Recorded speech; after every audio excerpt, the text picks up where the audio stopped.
Roussel, and today I'll be talking to you about the event planning and its ethic and social responsibility, and planning and decision making, which is Chapter 4 of Ethics and Social Responsibility of Event Planning, and Chapter 5, Planning and Decision Making in the Event Planning Industry. So,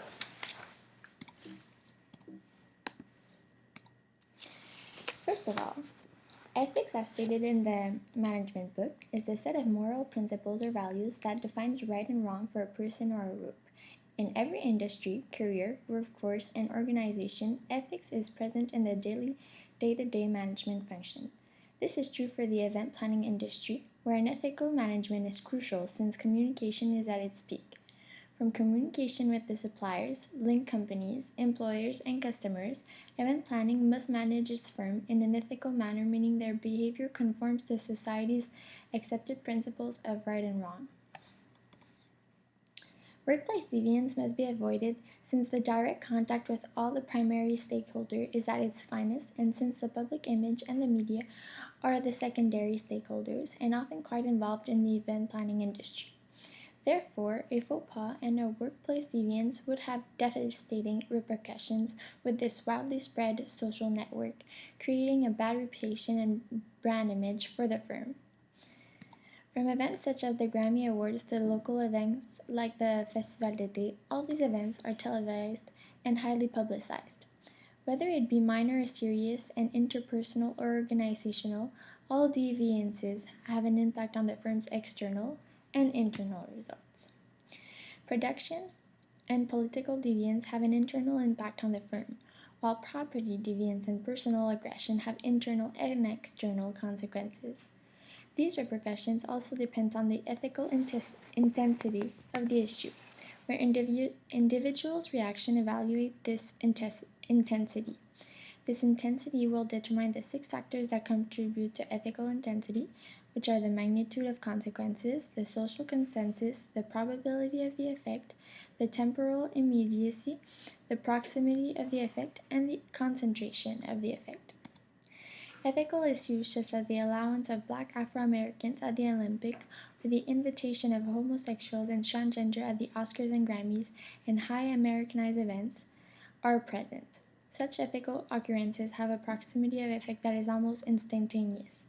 Media, whether the ethical issues are considered right or wrong, will immediately cover the issue from tabloids to social networks, and the issue will be covered everywhere. The event planning industry usually execute their decision making based on the conventional level of moral development, which is the second level of moral development, in which the decision maker make decisions that conform to societal expectations. Since reputation is everything in this industry, decisions is entirely based on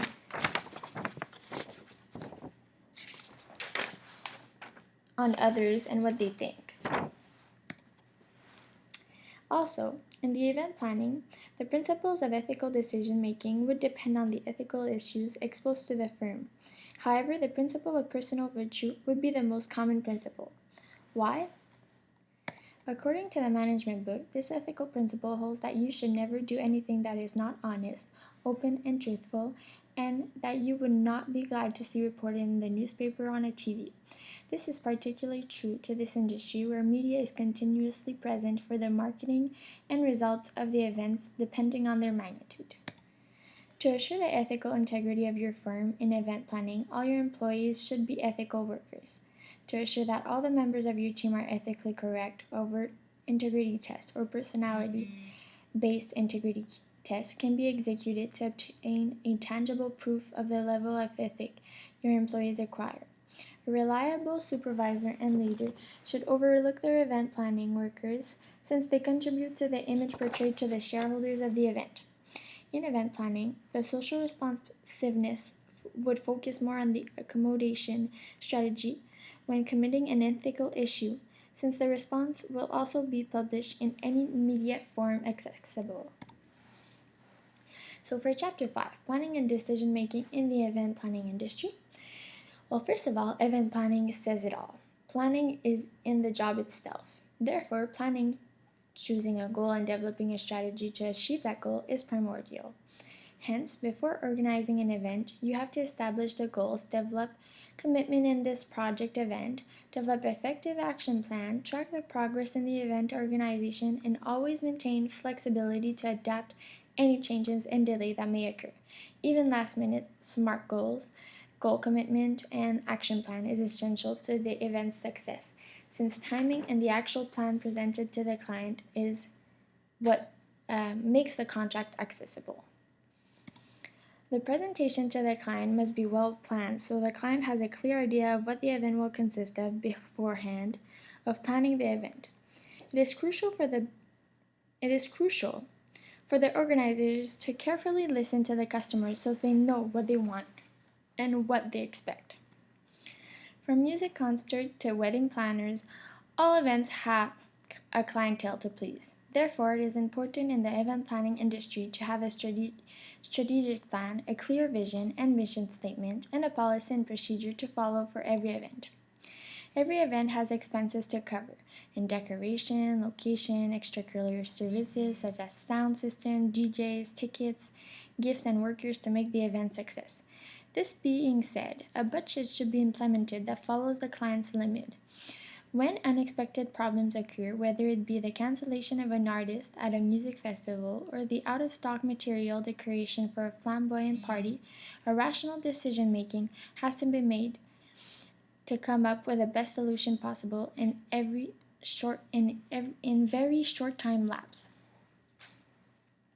The process to this decision-making is to define the problem, identify the decision criteria, weigh the criteria, generate alternative courses of action, evaluate each alternative, and finally, compute the optimal decision.